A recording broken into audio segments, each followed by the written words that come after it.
Yo!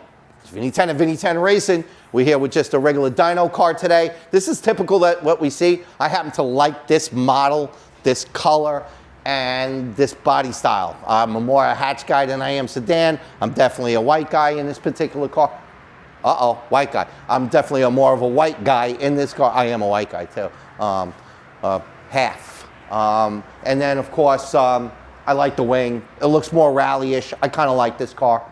So anyway, this car came to us from another shop that claimed that they couldn't get over 13 pounds of boost on the car. They couldn't tune it, yada, yada, yada. The car was there for quite a long time. Eventually, the guy decided to pull it out. The car came to us already with a front mount intercooler from 𝐻 and a 𝐻 access port.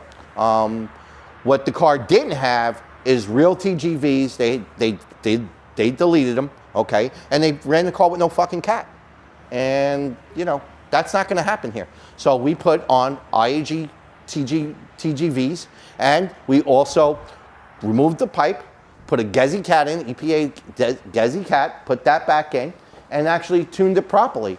And this thing was claimed that it couldn't go over 13 pounds, what, 200 horsepower or something? 260, 280 horsepower they were claiming. This was their best. This is the best the cars run. Everything's in the customer's head. Good thing the guy was smart enough to come here and fire in the hole. See what we got.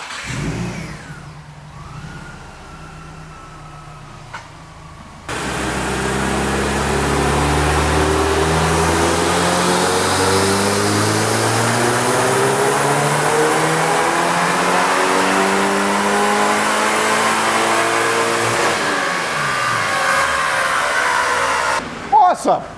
353 horsepower, almost 400 foot-pounds of torque, only 20 pounds of boost. We know we can run it even higher than this.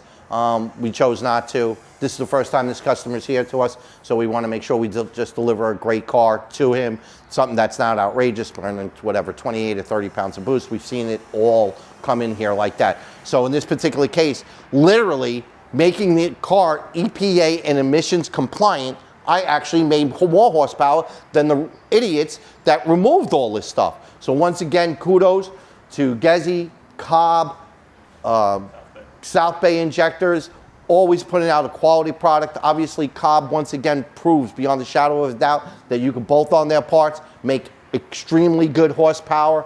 Again, 400 horsepower, the car's, I'm sorry about that. 400 foot-pounds of torque, 353 horsepower. This car is definitely, you know, a car that would be a lot of fun to drive. Most importantly, this guy's had so many problems with dealing with this other shop and all the bullshit that they were telling him. So he's just going to be super happy. And again, Steve tickling the keys, you know, just without a doubt, this is a car that's, you know, you know, I'm sorry I'm getting away from it a little bit, but like this is what cars should be. I mean, they should make, you know, 350 horsepower, 400 foot-pounds of torque, drive around, idle nice, drive nice, you know, do all the good things and still have a bunch of horsepower and still be emissions compliant and be able to pass inspection. This is what our industry should be doing. And if you're not doing this, it's pretty much for one reason. You're not effing smart enough to do it. So you know what? Another car, another tune, another car product, and once again, another knockout.